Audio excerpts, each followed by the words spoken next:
समर्पित है प्रभु के चरणों में। अगर इसे बड़ी सूक्ष्मता से समझ लिया जाए तो अभी इसी क्षण आनंद आने लगे। ममता नहीं रखनी, ना अपने शरीर में, न अपनी इंद्रियों के भोगों में, और ना किसी व्यक्ति में।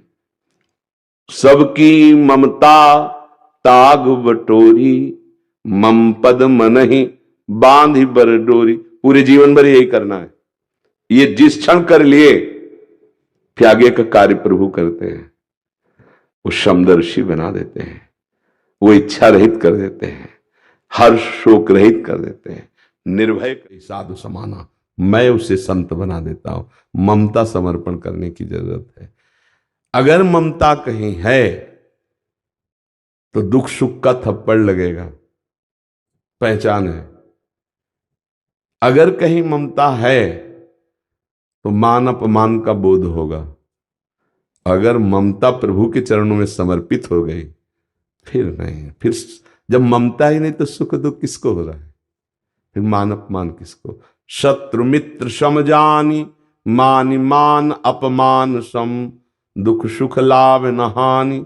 यह जो कृपा हरिवंश समर्पित होती है ममता, तो ये स्थिति पाई जाती है उसमें कि शत्रु मित्र में समान भाव उसका होता है।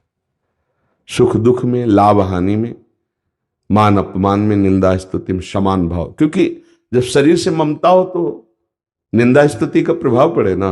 ममता तो चली गई प्रभु के चरणों में, अब क्या। अब जो बहुमान करे को मेरो किए बहुमानत ना ही बढ़ाई, और जो अपमान करे को केहू किए अपमान नहीं लघुताई। क्योंकि ममता ही नहीं शरीर में, ममता ही नहीं किसी से। निर्मम हो पर सबसे प्यार है, ये चमत्कार होता है भक्त का। वो निर्ममो निरहंकारा पर सबसे प्यार होता है। सब जीवन सो प्रीति भगवत भाव से, रीति निबाहत आपनी, रीति अपनी निष्काम, किसी से कोई स्वार्थ की प्रीति नहीं, निष्काम भाव से, भगवत भाव से सबसे प्रीति है, और किसी से ममता नहीं। ये बड़ा चमत्कार। प्रीति का व्यवहार सबसे, ममता किसी से नहीं। क्योंकि ममता सबके हृदय में विराजमान श्री भगवान को समर्पित हो गई। अब वो भगवान को देखकर व्यवहार करता है। निज प्रभु में देखें जगत, तब हमारे अंदर भगवदाकार वृत्ति आती है। कोई व्यक्ति रह ही नहीं गया सृष्टि में तो नहीं रह गई।